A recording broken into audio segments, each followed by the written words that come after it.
नमस्कार माझ्या मित्रमैत्रिणींनो, प्रीती अकॅडमी मध्ये तुमच्या सगळ्यांचं सहर्ष स्वागत आहे। आपण या आपल्या चॅनलवर EMRS म्हणजेच एकलव्य मॉडर्न रेसिडेंशियल स्कूल या स्कूल तर्फे जी एग्जाम घेतली जाते त्याचा अभ्यासक्रम आपण इथे बघत आहोत। तर यामध्ये जे TGT मराठी ओरिजिनल सब्जेक्टची जी काही एग्जाम होती तर त्या एग्जामचा सिलेबस आपण बघितलं होतं मागील व्हिडिओमध्ये। आता या व्हिडिओमध्ये आपण त्याचे म्हणजे एक टॉपिक्स बघत आहोत। मागे 5 व्हिडिओ अपलोड केलेले आहेत मी आणि आता हा पुढला व्हिडिओ। तर आज आपण बखर वाङ्मय हा एक भाग बघणार आहोत। तर बघा, मागील वर्षी जो पेपर झाला होता ना, म्हणजे 2023 की 24 आहे, तर तो माझ्याकडे पेपर आहे। तर त्याच्यामध्ये ना प्रश्न आले होते, ते प्रश्न बघा सांगते मी तुम्हाला। बखर वाङ्मय हा जो एक टॉपिक आपण बघत ना, त्या टॉपिकवरचे 2 प्रश्न होते। तो प्रश्न होता म्हणजे मागच्या वर्षी एक्झाम झाली ना त्याच्या अगोदरची सांगते। तो पहिला प्रश्न होता बघा की श्री समर्थाची बखर या समर्थाचे सांप्रदायिक चरित्र असलेल्या बखरीचे लेखक कोण, हा एक प्रश्न होता। आणखी एक प्रश्न असा आला होता की बखर निर्मिती मागील कोणती कारणे बरोबर आहेत, म्हणजे कुठली कारणे बरोबर आहे, पोषक भाव आहे की मालकाची आज्ञा, इतिहास लेखन, वाङ्मय लेखन असं त्यांनी दिलं होते की आणि सी आणि डी यापैकी कुठले बरोबर आहे। तर मग आता आपल्याला या प्रश्नांची उत्तरे माहिती करून घ्यायची आहे। त्या प्रश्नांची उत्तरे माहिती करून घेण्यासाठी आपल्याला हा टॉपिक पाहणं पहिले गरजेचं आहे। EMRS नोटिफिकेशन लवकरात लवकर येण्याची शक्यता आहे, त्याच्यामुळे आपल्याला लवकरात लवकर सिलेबस फिनिश करायचं आहे। चला आता बघा, सर्वप्रथम बखर वाङ्मय म्हणजे काय बघूया। बखर हा जो शब्द आहे हा खबर या अरबी शब्दापासून घेतलेला आहे।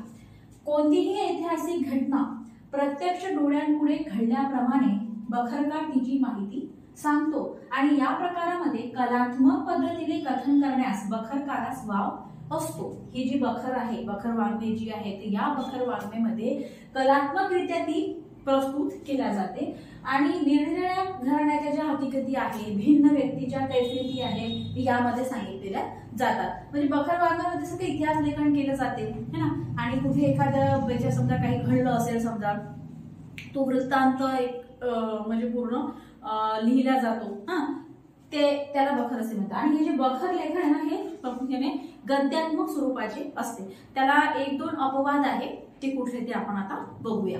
बखर लेखन हे गद्यात्मक स्वरूपाचे असते, असं मी मागील सांगितले की बखर लेखन काय असते, हे गद्यात्मक स्वरूपाचे असते।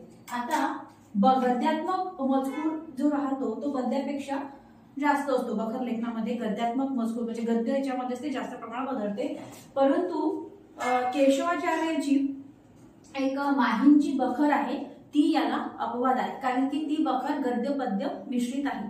तसं साधारणतः बखर वाङ्मय हे गद्यातच आढळते, परंतु जी हे आहे माहींची बखर जी आहे केशवाचार्य यांची, ती गद्य पद्य मिश्रित आहे। ठीक आहे। आता बघा, बखरीची जी सुरुवात आहे ना ती पुराण पद्धतीची राहते।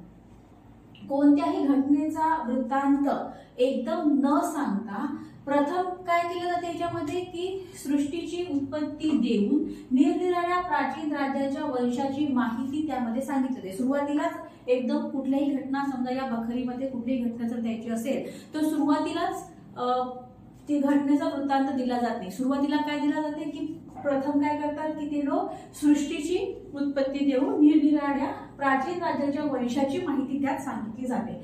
जे शिवकालीन विषयावरचे जे काही बखर आहे, शिवाच्या काळातल्या ज्या काही शिवाच्या विषयावरच्या ज्या काही बखरी आहे त्या बखरीमध्ये हा प्रकार आढळतो आणि या बखरीचा जो शेवटी आहे तो एका विशिष्ट प्रकारे केला जातो।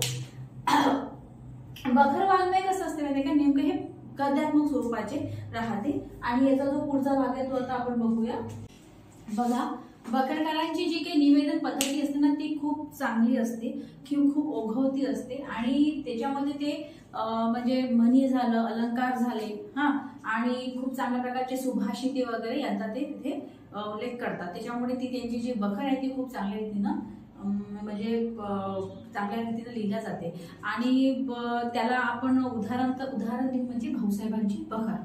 आता बघा, बखर बहुतेक बखरी या ज्या असतात ते गौरवार्थ सुद्धा लिहिल्या जातात. कथा झाली, आख्यायिका, दंतकथा हा बखरीचा आधार राहतो. कथा आहे, आख्यायिका आहे, दंतकथा हा बखरीचा आधार राहतो. आणि कित्येक वेळा जुनी वाणी आहे किंवा परंपरागत लिहून ठेवलेली माहिती यांचाही बखरकार उपयोग करून घेतो. उदाहरणार्थ चिटणीसांची बखर.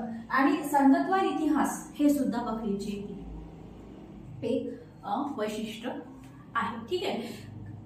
EMRSचा जो आपला मराठीचा हा जो पेपर येतो त्या पेपरमध्ये जास्तीत जास्त कसं आहे ते माहिती आहे का, की तुम्हाला जसं आता असेल किंवा चिटणीस बखर ही बखर कोणी लिहिलेली आहे, किंवा मग आता एखादी कविता असते ती कविता त्याचे कवी कोण, जास्तीत जास्त अशाच प्रकारचं प्रश्न उत्तर त्याच्यामध्ये विचारले जातात. आणि ग्रामर खूप जास्त प्रमाणात येते. जवळपास 40 मार्क 80 मार्काचा जो डोमेन राहतो त्याच्यामध्ये 40 मार्काचं तुमचं सब्जेक्ट राहते आणि 40 मार्काचा तुमचा ग्रामर राहतो. त्यामुळे आपण ग्रामर पण आपण करून घेणार आहोत. ठीक आहे. तर आता बघा, हे झालं संगतवार इतिहास. हे सुद्धा या बखरीचे आणखी एक वैशिष्ट्य आहे. आता पुढे बघू. भावनात्मकता हा बखरीचा एक गुण आहे आणि निवडक नाट्यपूर्ण प्रसंगाच्या आधारे सुद्धा कथाकाराप्रमाणे बखरकार कौशल्याने लेखन करतो. सुंदर मांडणी हे सुद्धा बखरीचे एक वैशिष्ट्य आहे. आणि बखरकारांचे जे काही व्यक्तिमत्व असते त्या व्यक्तिमत्वाचा प्रभाव त्या बखरीमध्ये पडतो. त्यामुळे प्रत्येक बखरी दुसऱ्या बखरीपेक्षा वेगळी ठरते. कारण की जी बखर लिहितो, बखरकार जी बखर लिहितो त्याचं व्यक्तिमत्वाचा प्रभाव तिथे पडतो है ना. त्याच्यामुळे काय होते की प्रत्येक बखर ही एक वेगळ्या स्वरूपाची असते. आणि कसं आहे, बखरीचे जे विषय आहे ते ऐतिहासिक स्वरूपाचे आहे. त्याच्यामुळे त्यामध्ये कसं आहे, वीर करुण हे जे रस आहे त्यामध्ये प्रामुख्याने आढळतात. आता आपण काय पाहू की शिवपूर्वकालीन बखर जी आहे ती कशी होती, त्याच्यामध्ये काय काय होतं ते आता आपण बघणार. इसवी सन पूर्व 1ल्या शतकापासून तर इसवी सनच्या 3ऱ्या शतकापर्यंत शालिवन काळ सांगणारी बखर म्हणजे शालिवनाची बखर आहे. इतिहासचार्य राजवाडे जे आहे त्यांच्या मते ही सर्वात जुनी बखर आहे. कुठली बखर सर्वात जुनी आहे? शालिवाहनाची बखर ही जी की आहे ना ही सर्वात जुनी बखर आहे इतिहासचार्य राजवाडे यांच्या मते. आता हिचे काय एकूण 11 बंध आहे. ही जी आहे ना शालिवाहनाची बखर हिचे एकूण 11 बंध आहे आणि ती मोडी लिपीमध्ये शुद्ध देशी कागदावर पत्रात्मक पद्धतीने लिहिलेली दिसते. कोणती बखर? शालिवाहनाची बखर. कोणी लिहिलेली आहे? शालिवाहनाची बखर. आणि ते इतिहासचार्य राजवाडे यांच्या मते ही सर्वात जुनी बखर आहे आणि हिचे एकूण 11 बंध आहे. हिचे एकूण 11 बंध आहे आणि ती मोडी लिपीमध्ये शुद्ध देशी कागदावर पत्रात्मक पद्धतीने ती लिहिलेली दिसते. आता जी सभासदांची बखर आहे ती शिवकालीन पहिली बखर आहे. सभासदांची जी बखर आहे ती शिवकालीन पहिली बखर आहे आणि यात शिवाजी महाराजांच्या जीवनामधील 71 प्रसंग दिलेले आहेत. लक्षात ठेवायचं, जी सभासदांची बखर आहे ती शिवकालीन पहिली बखर आहे आणि याच्या शिवाजी महाराजांच्या जीवनातील 71 प्रसंग यामध्ये दिलेले आहेत. मग आजचा जो आपला व्हिडिओ आहे त्या व्हिडिओमध्ये आपण बखर वाङ्मयबद्दल बघितलेलं आहे. तर ही फार अजून भरपूर माहिती आहे बखर वाङ्मयाची. जसे शिवपूर्वकालीन बखर आहे, त्याबरोबर मग पेशवेकालीन बखर आहे, समर्थाची बखर वगैरे भरपूर आहे अजून इन्फॉर्मेशन. या व्हिडिओमध्ये आपण त्याची थोडीशीच माहिती बघितलेली आहे. तर ह्यातील पुढील जो व्हिडिओ आहे या पुढील व्हिडिओमध्ये आपण बखरीची आणखी माहिती बघूया. तोपर्यंत धन्यवाद.